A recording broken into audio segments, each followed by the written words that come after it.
What if I told you there was a place where things are before they are? So, Undefinity is nothing. Oh, no, it's not nothing. It's anything. Wait, what? Let me explain.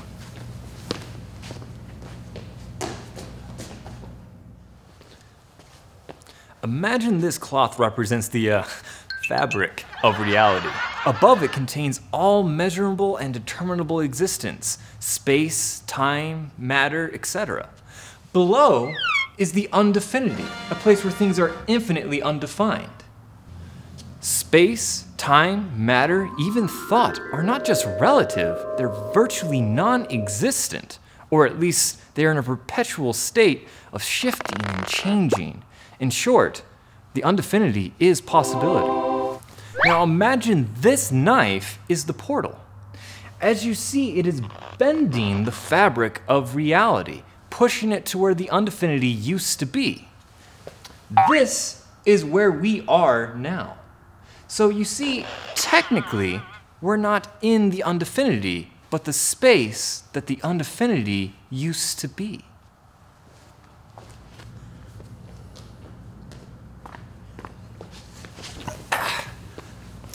So, why not just cut it?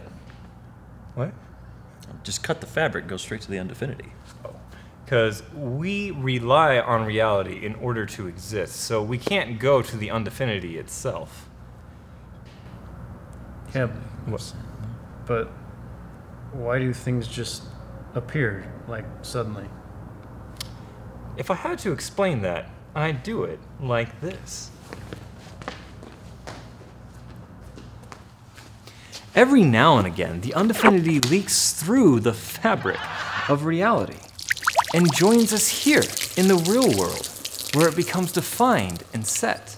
We experience this phenomenon as creativity, which is to say, any act of creation, whether it's making a painting, writing a book, constructing a chair, any type of creation. However, where the fabric is stretched thinner, like here, reality offers less resistance in the creative process than it does here, where it's thicker. Let me explain.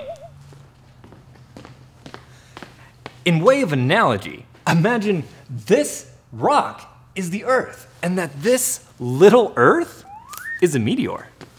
As the meteor approaches the Earth, it also encounters its atmosphere, starting here in the exosphere, which is relatively thin, and ending here in the troposphere, which is relatively thick. It can pass through the exosphere with relative ease because, well, there's not much there.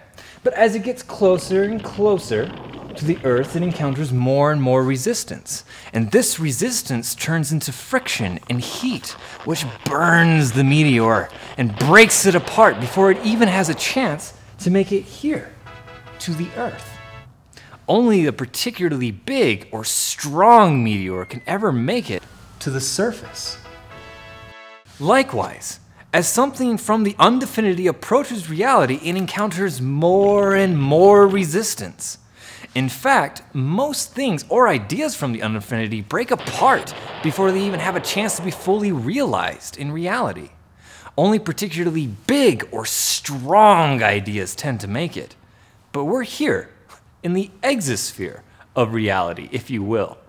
Here, there's very little resistance from reality, and so creation is nearly, well, spontaneous. Alrighty, and I believe that answers everybody's questions satisfactorily. Yeah. Except, what did gravity represent in that analogy? Right. Let's see. Let's say that gravity would be concentrated effort and focus. That's what normally brings things from the Undefinity into reality anyway, but here where reality is so thin, it doesn't really take much more than just a thought to actually make things pop into existence.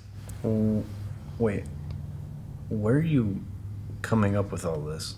Oh, well, from them.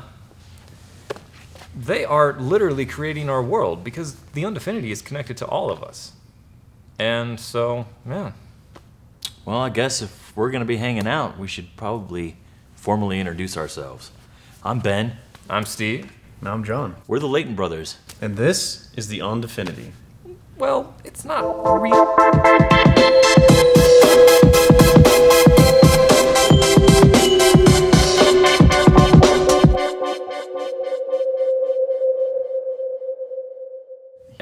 Go ahead and subscribe here Yeah.